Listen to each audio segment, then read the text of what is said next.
Hi everyone, Michal is here from the eCom Power Summit, and our next session is with Greg Reynolds.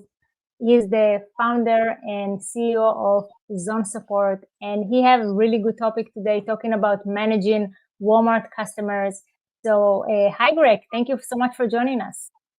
Thank you, and great to be here. I have to say, eCom Power Summit. What a great name for an event. Looking forward to it. Thank you so much. So I'm gonna let you start your presentation, and I will see you in a few minutes. Okay. Hi there. So great to be with you today. I always say that this is the most important session, as I suppose everybody does.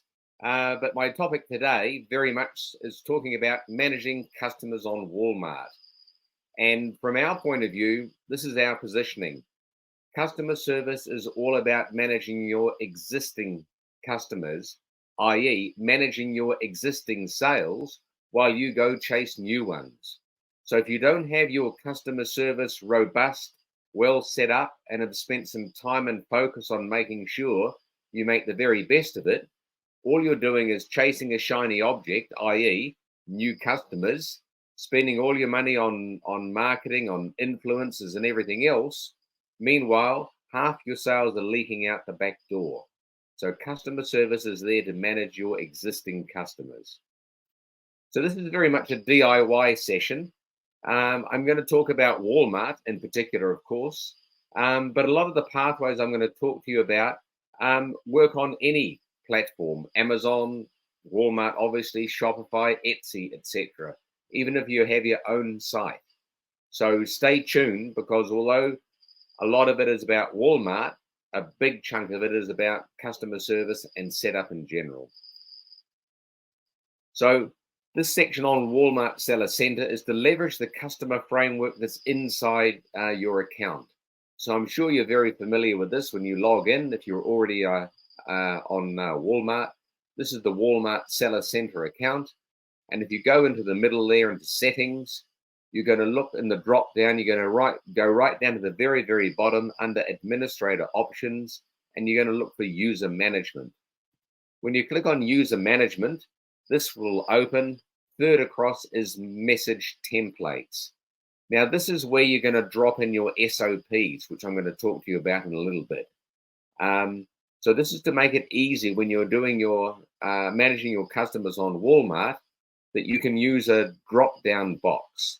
So you keep the title of the template very simple, like this example here is customer refund. So it's a simple description. So when you're doing messages, it's easy to find. Run your eye down your own little drop down and you'll find, yes, I want the customer refund message. The other thing that sits in here on the right hand side of the template is you can insert tags. And these also are preloaded by Walmart. And so in this example, you're always going to say hi or hello and then the customer's name. So you can simply use the tag to bring up the customer's name.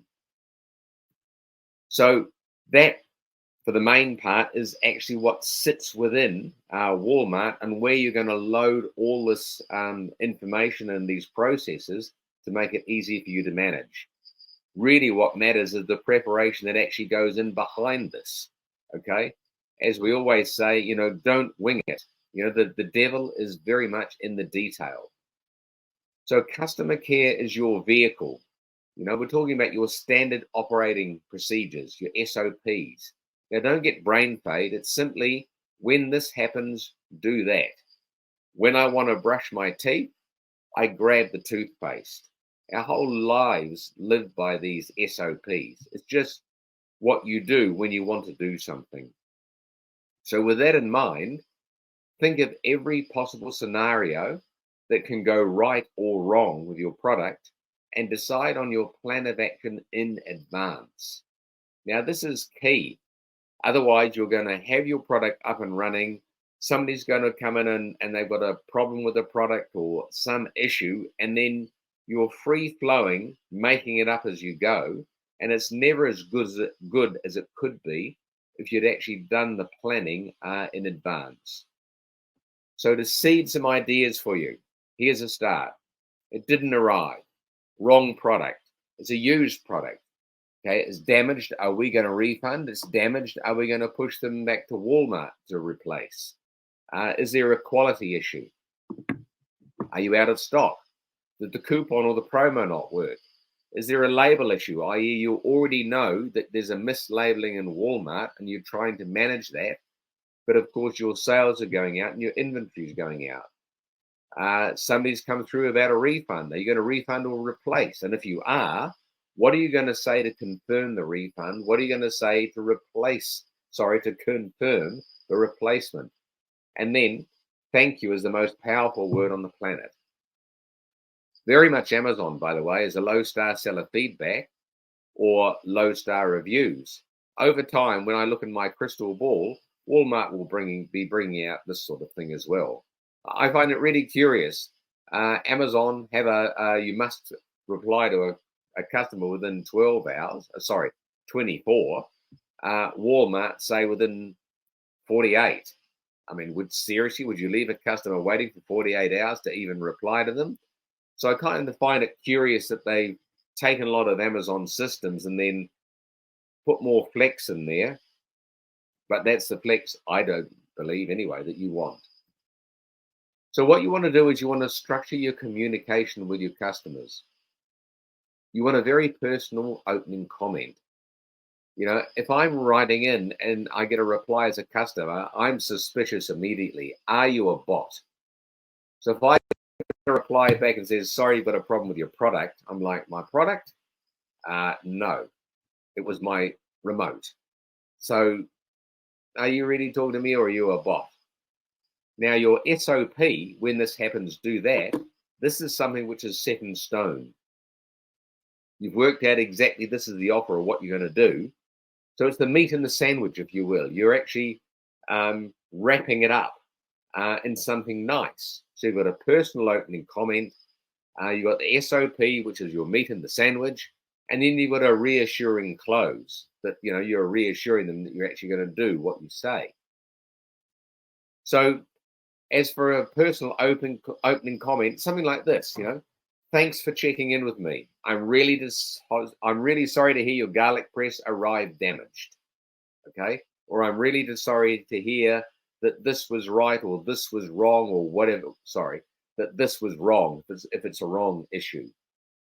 That means, you know, inherently, straight away, I know, you're talking about my garlic press. You are talking to me. Customer service is about getting an engagement going with a customer, not giving them the solution, giving them the engagement.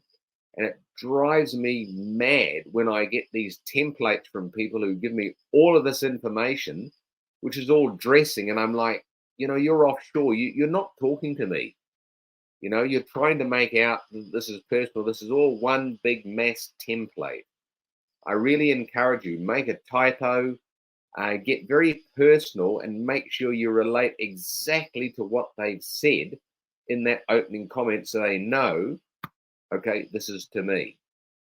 Now, here's an SOP. Okay. I probably got this wrong. Let me look. Hang on. I have. Round the wrong way. Please send me a photo of the damage. So I beg your pardon. What I've said here, I'm really sorry to hear that your garlic press arrived damaged.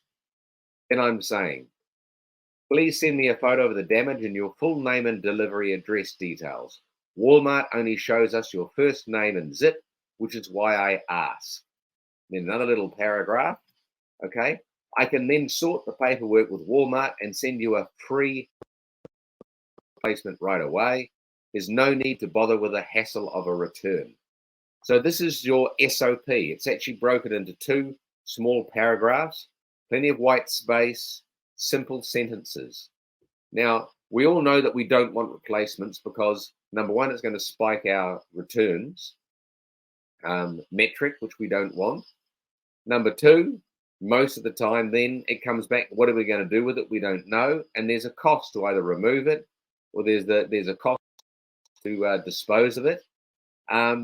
And you don't want all your disposals going out in one big basket somewhere because somebody's going to buy them and resell them against you, right? So for most of our clients who are selling sub $50, there's no way they're going to want the return. Yes, we've got clients who are selling $250, $310 products. It's a different scenario. You've got to really dig into this and decide for your particular product or your positioning or where you are, how do you want to manage, how do you want to manage this? Okay. So the reason why I say I can then sort the paperwork with Walmart and send you a replacement right away, what we're trying to do in here is make sure that people feel that we're working in with the platform that we bought the product off. If it was damaged, we're kind of blaming Walmart. When they were shipping it, it was damaged. It just kind of sets the scene that there's something going on. And also, because you've asked for that detail and then said, I can then sort the paperwork with Walmart, it's like, okay, I'm giving you my details because all this needs to be done. You need to trust me here. We've been doing this since 2017. We kind of have worked out really what works and what doesn't. Now, your reassuring close, look forward to hearing back from you. We're here 7 days a week, so promise you a quick reply. The number one thing that you get in any survey from any customer platform anywhere on the planet is people, number one, when they reach out, are they going to reach out to somebody who knows what they're talking about? And number two, are they actually going to hear back in a timely fashion? So by running your customer service, so as soon as a message comes in, you're on it straight away, number one. Number two, the introduction to the message, it's like, okay, you're talking to me. It's about my garlic press. This is what's going to happen and why. I understand that. You're waiting for my reply. You're here 7 days a week. You're waiting for me. It's like, okay, you've got this. And this is critical because you only have one opportunity to try and engage with a customer. And so don't mess it up. So if I go now back into this message template, this is what you're going to see. Okay. The templates that I've shown you, right? Thanks for whatever it is you're saying. That introduction, that is key. Okay. Then here's the SOP written out the right way. I had my slides round back to front. Please send me a photo of the damage and your full name and delivery address details. Walmart only shows us your first name and zip, which is why I ask.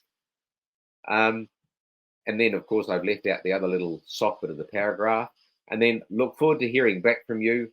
We're here 7 days a week, so promise you a quick reply, and then you'll sign off. So I don't want to spend too much time on this nitty-gritty detail, but you sign off. It's kind regards, or it's thanks, or, yours in healthcare. I don't know what it is. It's whatever fits with your avatar and with your brand, whatever sounds right. Always a female name. Let me be sexist here. Women will relate better to a woman's name, and men are more respectful when there's a woman's name signing off. We know this stuff. So even if you're in your customer service, you've got a guy managing it, make sure you use a female first name. It just works better. And then your brand name, Greg's Garlic Press, customer care.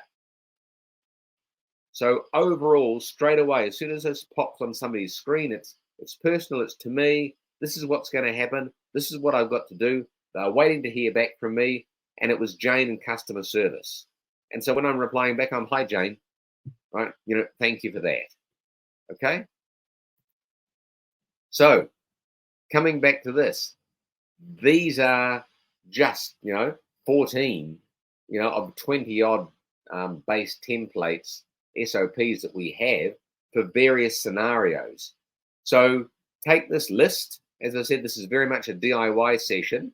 Cross out whatever you don't think applies to you, but add in what does. If people are going to be asking you about assembly instructions because you just know they are, then make sure you've got a SOP in there which answers that. If you already know the typical problems that customers are going to have, compose your SOP in advance. So when it arrives, it's like, oh, okay, it's this one. I know what to do.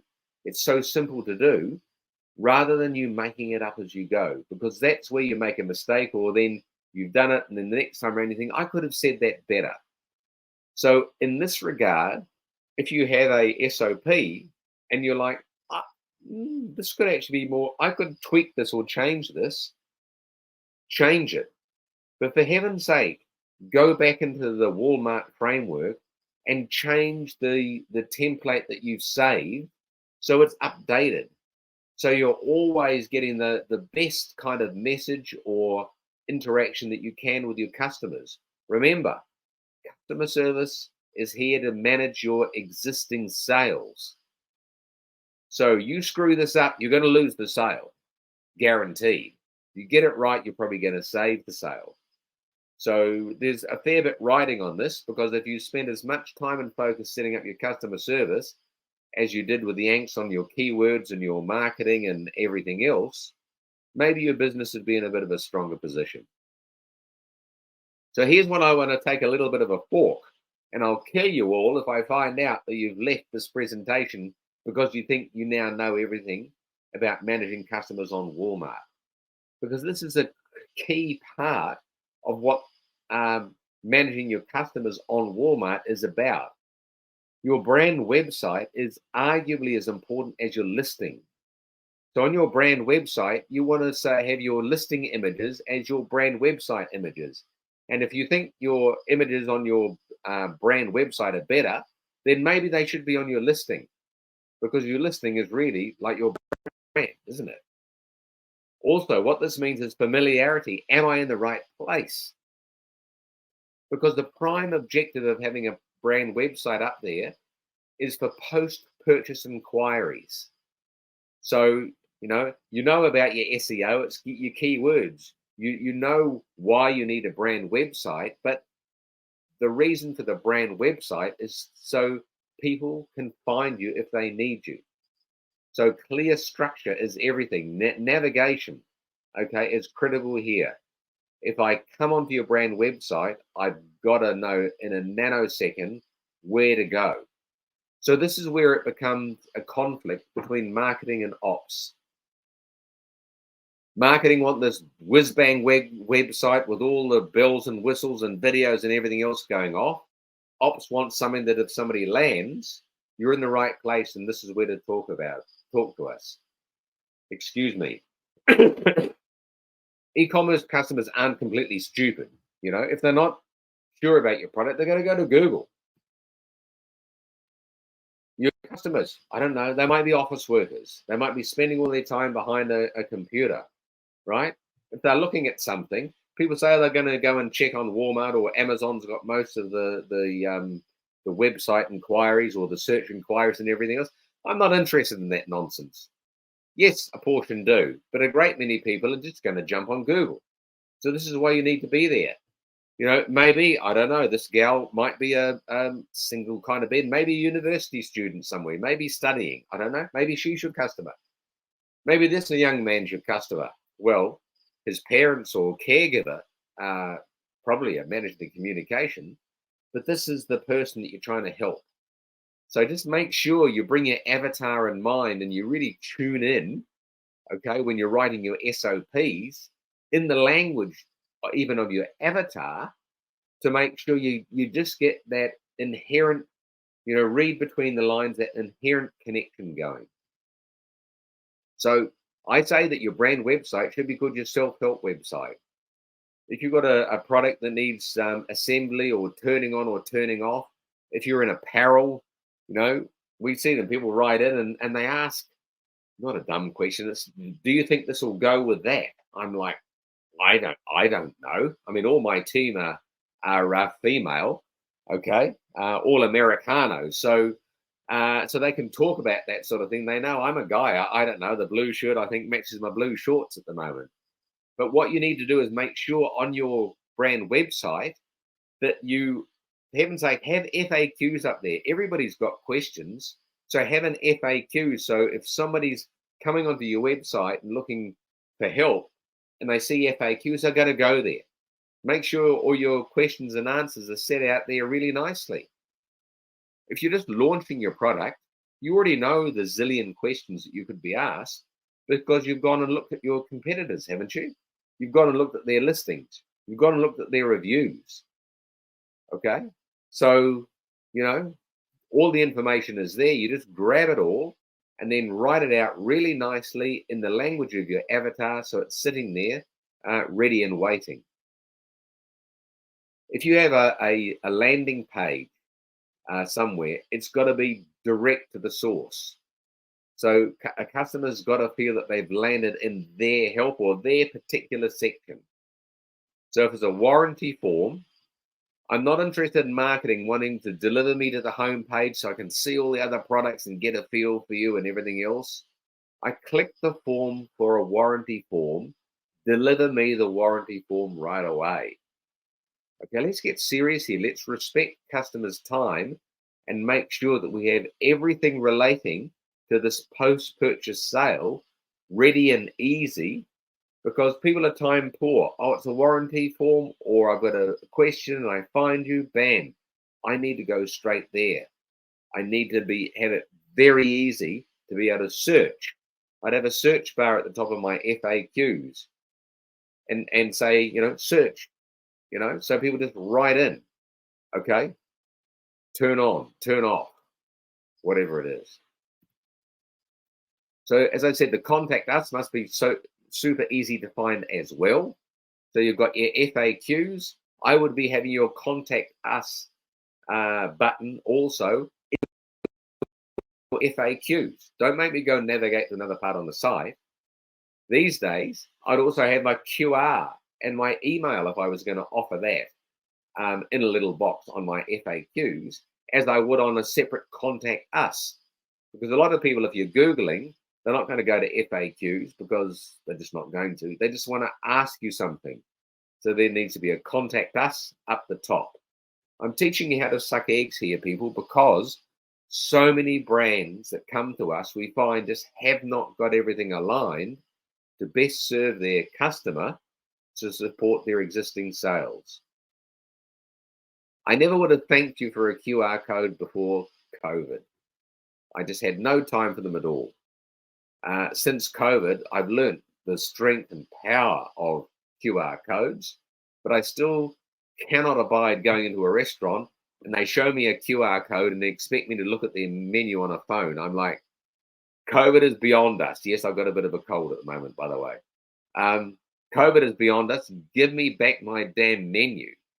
But anyway, so this is very important because there's a few generations that have come in behind me. You can tell I've been on the planet for a while, and now they're all into QR codes. So make sure you have options there for customers. If they're into QR codes, they can do everything through the QR code. If they're into email options, then give them the email pathway. So I want to divert a little bit down a rabbit hole here, which is a product insert. And no, you don't know everything there is to know about a product insert for Walmart, for Amazon, for Etsy, for Shopify. It sounds like I'm talking about 5 or 6 or 7 different variations of product insert. So how are you going to manage all of your inventory? Because one of the key things I want to talk to you about here is a real life example of a client of ours back in the early days, 2017 we started, it would have been early 2018. They were selling in bricks and mortar. And it's an unbelievable story. The product wasn't going very well. They had container loads of stock that had come in.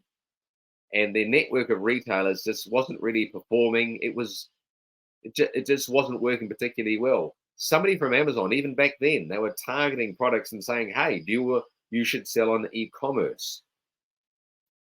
They had a product insert.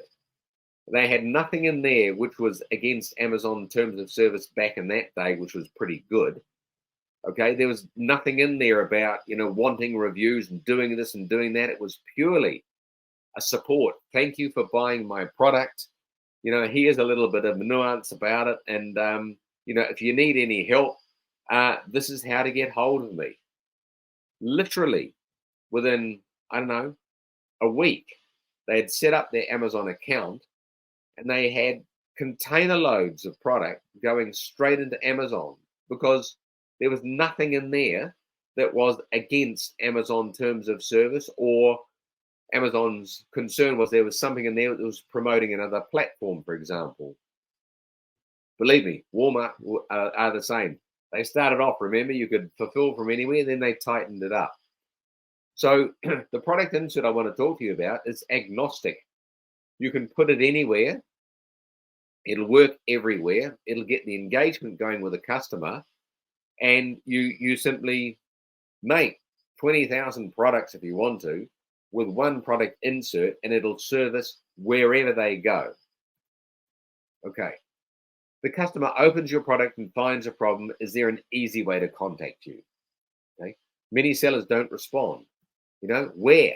Not on the inside of your lid, not on the base or anywhere else. Do you think people keep their packaging? The prime spot is on the top of the product. Okay. Now, I understand. Sometimes you can't do this. If you can't do this, don't throw this whole lot of information I'm going to give you out with the bathwater and say it doesn't work. You just need to be flexible, people, and move things around where it's going to best serve your customers. Okay. So here's how to position yourself. You're a seller who has products available online and elsewhere. What I'm talking about here is, yes, you're in e-commerce, and yes, you're in a mall, you're in a shop, you're in a wherever else. Okay, you're in a Home Pro.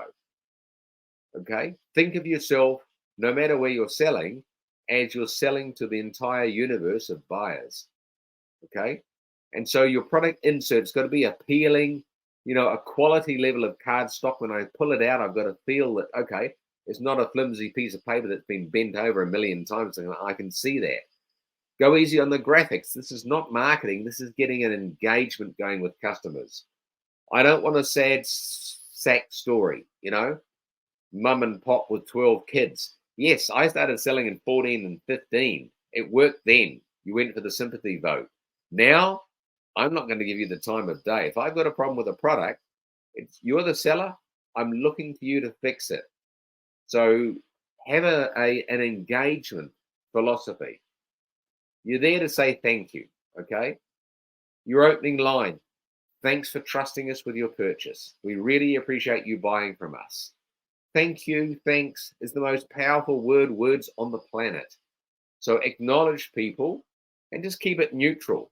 Obviously, you don't have the number one there. I'm trying to say this is going to be the first thing that's written. If something is not right, we don't do problems, okay? Something's just not right. It's not the right fit. It's not the right color. It won't turn on, turn off, for whatever reason. If something is not right, okay, contact whoever you purchased it from, or email us on whatever @yourbrand.com, okay? No, nobody's going to have a problem with this. Look at Nike or anybody around the world, okay? This is engagement that goes. This is fine. This is never going to go across anybody's terms of service. Make sure you wear it. Make sure you tell us where you purchased it. We also need your order number or store receipt. Again, this could be sold anywhere, couldn't it? Plus, this is actually talking to somebody, your customer, in a real person, what they get if they buy anything anywhere at any time. It's a kind of neutral language. And so it just kind of sits with people. They understand, okay? We promise a quick reply. I think I've mentioned this to you already.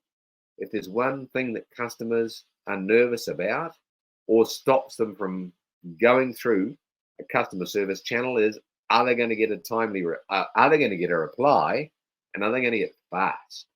Okay. So the focus of your product insert is not to ask for reviews. That belongs in the 1980s. Okay. Okay. 14, 15. If we had problems with the product, we just bought reviews and buried the low star reviews. Okay. It's not like that now. Okay. We've all grown up. Okay. The product insert is there for you to engage with your customer. Pure and simple. Nothing more than that. Let them know a little about you before you propose, right? Most people tend to meet somebody, get engaged, and then get married. They don't often get married on the first date. So think of taking people down a little bit of a pathway. So This is very important. It doesn't matter on what e-commerce platform you're selling on, okay, or indeed anywhere else. You really want something in there to get you outside the first sales doctrine. 1908, it's the first sale rule. You know, a lot of you will know this. Let me just gloss through it. Basically, anybody can resell a product and use the brand name, but it can't be materially different to the original. So if you can offer some sort of additional value that only you provide, then you're outside the first sales doctrine, okay? Now, this is just not going to work for everybody. It's difficult to give an extended warranty for a garlic press that's valued. I don't know. Again, sometimes you've just got to take, decision making here and say, what is the best vehicle way for me to try to add in a value that nobody else can? So I've got an inbuilt defense mechanism. Okay. So if this works, we stand by our product and offer a 12-month warranty provided you purchase it directly from us or our authorized agent, which obviously includes retail if that's the case. Please, I still see these lifetime warranties. Be careful, people. We've had clients who sell to aggregators. There's a discount applied because they're carrying forward a liability for the last 2 or 3 years, because some people do. They wear out a product and they come back 2 years later and want a replacement. And seriously, after 2 or 3 years, your product's probably worn out or it's past its use-by date. So just be careful of saying that everybody is expecting a lifetime warranty. They're not. You're in business to make money. You're in business to build a business, to sell a business. In the unlikely event of a problem, we'll either pay the shipping back to us for a repair or replace it for you. There you go. You're outside the first sales doctrine. And then here's the link. And if you were listening to this presentation earlier, that link has got to go straight to your website, straight to your warranty page, okay? And it's got to be like a cookie cutter, so easy to fill in. The date of the purchase, okay, I get that. The store name or the e-commerce site, okay, I get that. The product model and name or something to differentiate it. If you're not asking that and I've got a whole range of different products, I'm going to be suspicious. What's this about? Okay. The online order number, if applicable, because I've already said, okay, bricks and mortar. Okay. We've got the store name if we need it. It's not a marketing strategy. Okay. I'm not asking for their phone number. Okay. I've already got their email address because they're filling in the details. Just be careful about how much you really ask for, and then be careful of any follow-up that you're doing. Okay. Because yes, platforms such as Amazon will get very sensitive about this and they'll follow all this down to the wire. So don't have a bot that's going to just then suddenly blast out information to them. Work out a way of a value add to offer an engagement. Be very careful here. If the warranty form is not relevant, maybe an ebook, maybe there's care instructions, maybe there's tips for best use. I don't know. Sometimes when I look at products, I'm like, that's going to be very difficult to try to promote and get outside the first sales doctrine, but really get a way to try to snafu those customer details. If you can't, you can't, okay? Go keep building your brand website. You will get traffic. We see it all the time. Clients are on Shopify. They went there because they're on Amazon and they tried on Walmart and they've done a bit on Etsy. They know they want to try to own some customer data. Maybe you just have to sit there and say, okay, Greg, I'm not going to be able to get this from Walmart. I'm just not going to be able to find a way around it, and just go find it somewhere else and excuse me, build your lookalike audiences, etc. And as time goes on, you may well find a way. This product insert is just a critical part of supporting your existing sales. Okay, so make sure it's relevant for your audience. Now, quickly, you've got to have a QR code. I've already told you why. You need to have an email address, and the most powerful email address to have is hello@. And we paid a silly amount of money to all these wordsmiths and people to talk to us about what puts people off with languages. which is a lot of SOPs have been built around what puts them on, what turns them on, what engages with them. Help, I don't want that. Info is blah. Sales, I don't know. Orders, hello, already positions you as to saying, well, hello back kind of thing. I know this is nuts, okay? But it's kind of neutral. It's kind of encouraging. It's kind of, okay, it's the start of a conversation, if you will. On this, of course, you always want to make sure that the email address, or indeed the specific QR code that's sitting on your product insert, is actually going to take people direct to the pathway, okay, of help, of customers. So if Hello Ad is already used for your credit cards and this and that and you know, your inventory management and everything else, you really want your email address on your product insert to be kind of unique. So then what you do is you point this to the most critical email that you look at every day. We've all got several different email addresses. There's an email address that you look at every day. You want to forward this alert, this message that will come from your product insert into your day-to-day. So as soon as it pops, you know you need to do something straight away. Not I'll get to it tonight or look at it tomorrow morning. The customer has come through. You want to have that answer back to them, you know, as soon as you can. Then if you outsource this to somebody else, you're simply going to point that email off to them, okay? So I've seen clients come up with some quite innovative little replacements for hello, which I won't say because it would, you know, it's their secret juice. And they've done very well on something which is kind of like about their product and kind of neutral and kind of a little bit funky, okay? Quickly, I know I'm really pushing on the time that you're spending with me here. Your packaging is an integral part of your customer service pathway, okay? Think of your packaging like a billboard. It's got to be a mix of branding and pathways, okay? It's another conflict between branding and ops, okay? So somehow or other, we got to work this out. Now, look, this is an Amazon link, and just go to it, go and have a look at it, buy one, grab it. It's a milk frother.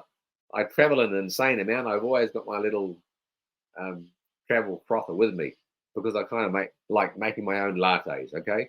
Call me mad. Anyway, and look at their packaging, okay? These guys are masterful, okay? On the left, that's the panel for marketing, okay? There's always a conflict between marketing and ops. Okay, guys, you're going to have one panel. You can do whatever you like, but it's on that one panel.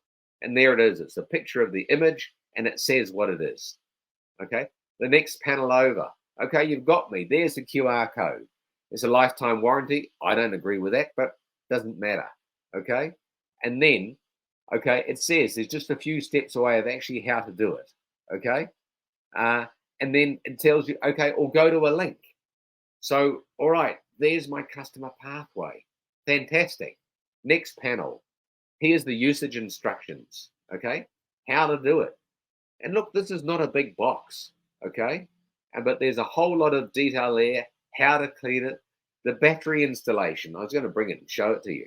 Thank goodness I said this. It takes 2 batteries. I thought it'd only take 1. And you got to make sure the tab is under the bottom battery when you put it in. Trust me. If you shove 1 battery in, and then you realize the second battery and the tab's still out, it is a mother of a job to get that first battery out. So, I mean, they know this. So they've got it on the box, okay? Now, as I've said to you, your product insert and everything else is inside. You know, don't have it on the box, but use this for marketing. People say, oh, I don't think terms of service for Walmart, I don't think they like having your website. They don't like this, they don't like that. Nonsense, okay? They just don't like you marketing to their customers. So don't do it. Build in a step. Simple. Okay, the next one over is their story, which is really quite interesting. It's broken up with a bit of white space. Down the bottom, we're here for you. I kind of like this, I was blown away when I bought it. Top of the box. It's got a seal. I like that. I know it's not a return, and if it's already broken, I'm like, okay, something's gone on here. Okay. It's got the brand, it's got the website. On the very bottom, I think there was a recycled logo. Inside, here's their insert. I think it's weak. It's not the insert that I would put in there. I think they could have done better with that. Clearly, they know the battery's the biggest issue. But look, this is a real successful business. This is a business that has used the real estate on their packaging in a fantastic way. We have clients who are eco. That's fine. A plain box packaging. Use, plant ink or whatever it's called, and say whatever it is. But make sure you get some pathways wherever you can, on the box, on the product insert, wherever you can, because at the end of the day, okay, this is all about servicing your customers, offering multiple pathways, plus a good dose of self-help. Believe me, if I'm having trouble with a remote, I'm just give me some self-help. I just can't quite work out what the sequence of buttons is about, or there's a combination. So people aren't stupid. Just give them a bit of guidance, and then if they're not feeling inclined and they're feeling lazy, make it easy pathways. Customer service, is about all of this. So quickly, here's what I've covered for you. Walmart SOPs. Oh, now there's a mistake. Infographics and bullets and the importance of your description. I shouldn't have said Amazon product documents. I do beg your pardon. Okay. Your brand website. Your listing copy is your website copy. Okay. It's an opportunity to talk to your customer. And importantly, navigation is everything. Make it easy for people to jump through and find you straight away, direct. A product insert is not the time or place to ask for a review. It's totally a time to say thanks and provide a pathway. If you can get outside the sales first doctrine, fine. If you can't, don't sweat it. But don't be silly about it and offer something that clearly looks like you're just grabbing my details, because I won't appreciate it. A QR code and hello is the best way to provide a pathway. Make sure the pathway is unique. Packaging, there's always going to be a brands and ops overlap. Pathways and self-help is always a mix. Make it totally easy for a customer to do as much or as little as they want, importantly, without feeling stupid. And again, the QR code and hello is, kind of the stock standard way of trying to get an engagement going. So there you have it. Mikhail, I probably run over time. No, you're great. That was great information. Thank you so much. That was really, I hope everybody's taking notes. And if you guys missing it or you want to watch it again, you can get the recording and get the all access pass. I know Greg is giving really nice bonuses for you guys. You want to tell them quickly about the bonus? Look, for people who are watching this presentation, okay, this is for everybody who's out here. I'm really saying to you, and guys, this is a little bit of a pitch, all right? Is customer care really the best use of your time? When I'm talking to you about the queries, complaints, low star reviews, whatever you're doing, you're working on your business and not in it. Our objective in life is to create time so you can focus on the marketing, on the driving your sales. But I'm saying that the customer service is there to support your existing sales, so you're not losing them out the back door. So if you register through this link, we'll give you $100 off your first invoice. If you don't want us now, that's fine. Maybe you want us later. So what I'm saying is grab the deal, right, and pick it up now, and then you can use it whenever you want. Okay, zonsupport.com/power. And again, if we can help you out with anything, just send us a message through that, and we're happy to help you out. For people who are on the All Access Pass, should I talk about that offer, Mikhail? Sure. Okay. what we do is, you can see that we've been doing this for a while. We know what we're doing. Okay, so we'll give you access to our library of SOPs. Sometimes it's easier to work from an existing document or some notes than a blank piece of paper. And so this will take you straight into it, and you'll get the language, you'll get the structure of different SOPs, how they're written, and then how you might apply them to you. So they're kind of our secret sauce. And so we're pleased to offer those to people who've taken the all access pass. Basically, we're a team of US native English speakers. I'm the one exception. Okay, I'm a Kiwi, but I haven't lived there for a great many years. Okay, so we read in between the lines. We get a message from a customer. We kind of know what it's about. An offshore team might have thought it's a bit fussy, or this is kind of the right template. No, this is not a time to even send a template. This is not even a time to send an SOP. This is a time for me to write something really personal and get that customer to reply. If we can get one reply, then we're nowhere on the pathway to sorting out a problem with a customer. Okay, so that's your first objective, is to get some sort of response and engagement going. And so using locals is kind of important. And the other advantage with this is you have your own account manager, plus they have a support manager. So when they're on leave or away on holiday or whatever, the support manager, who knows all about your business as well as theirs. So you've got a tag team running your customer service 365 days a year. So no need to be bothered about, if you lose a VA or if they're off sick or what to do, because the whole system runs for you. Aggregators have bought clients and taken us in as part of the package, because they're like, hey, okay, you do that and you do our other clients as well.